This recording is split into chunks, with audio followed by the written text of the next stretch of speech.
All right, so what do we have going on this week? This is going to be a bi-weekly, bi-monthly, whichever, once every other week kind of deal, because I can't make it out to Tour of Duty every week, but I did stay busy. What have I done? I digitally kit bashed a Trandoshan Jedi for one of my locals. That was a lot of fun. I'm going to paint that up today. My LGS, I'm also building a table, which is what I'm going to be showing a lot, and the methods that I'm using to do that, so people have some more stuff to play on. Anyway, let's get over to the table that I'm working on and show you guys what's going on. Alright, so these were a bunch of prints that my friend Soul Tenebrous Slurgical gave me, and I printed out a good while ago. And the day after I printed them out, I took them to a tournament. They sat in my car for one day, and the filament I used was total garbage. So a lot of them got warped and everything, and I didn't know what to do with them. So I have finally figured out the ones that were unsalvageable. I just wanted to turn into some war-torn. This is going to be like an urban disaster area.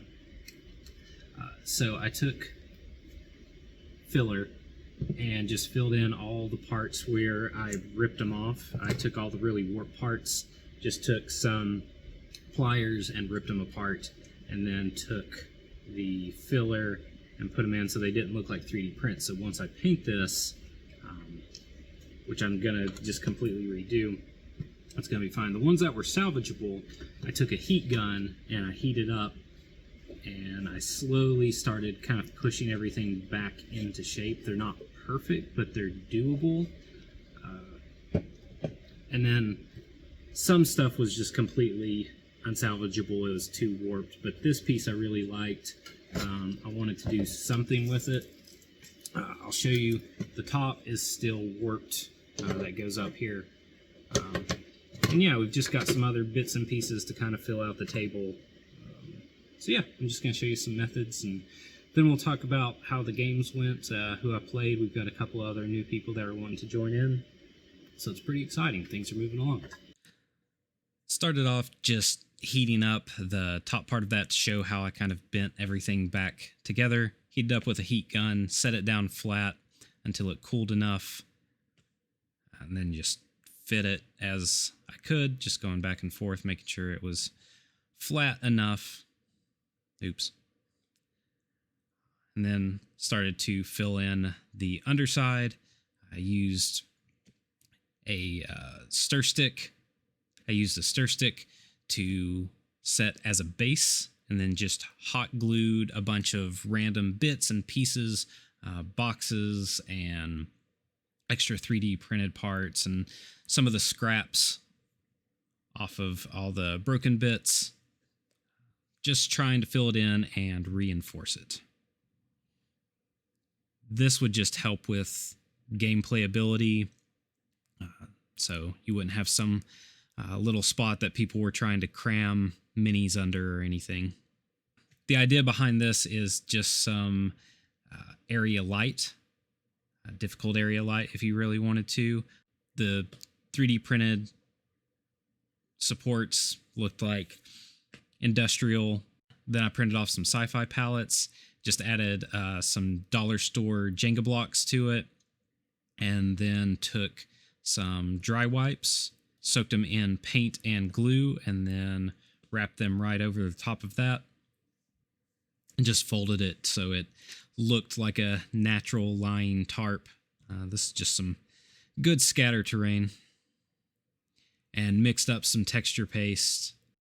It was modeling compound, paint, and sand, just super cheap and effective, and then slathered that all over to look like dirt and grime and everything that had built up on this. Going on a frosty style game mat, so I wanted everything to be cold, so I just started with black, and then did blue progressive dry brushing all the way up. And then I did the same thing with the boxes, just dry brushed them, gave them a little bit of worn look as well. And for all the bits that had the crust on it and everything, just came in with some brown and some orange, made it look rusty and beat up. And then I wanted to make some snow to go along with the game mat look. So I did baking soda, paint, glue, and a little bit of water. This is just a very reliable way for baking powder not to yellow over time. And just added it kind of wherever I was feeling, of course in the corners and everything where snow would normally gather and everything. I didn't want to overdo it, just have it as a little touch. And this is what it looked like when I took it to the store. It looked really nice. Everybody was really happy with it.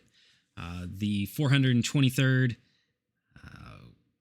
went up against Droid Commander 6-7. Tour of Duty still has yet to disappoint. So, how did it go? For me, pretty well. Unfortunately, I had an answer for everything my opponent was throwing at me. My dice were hot, his dice were not, which is unfortunate because I like a really balanced game. I don't care to win or lose. I just want to have fun, and I want both people to have fun. Yeah, so I did end up losing one squad, my Naked Squad of Clones.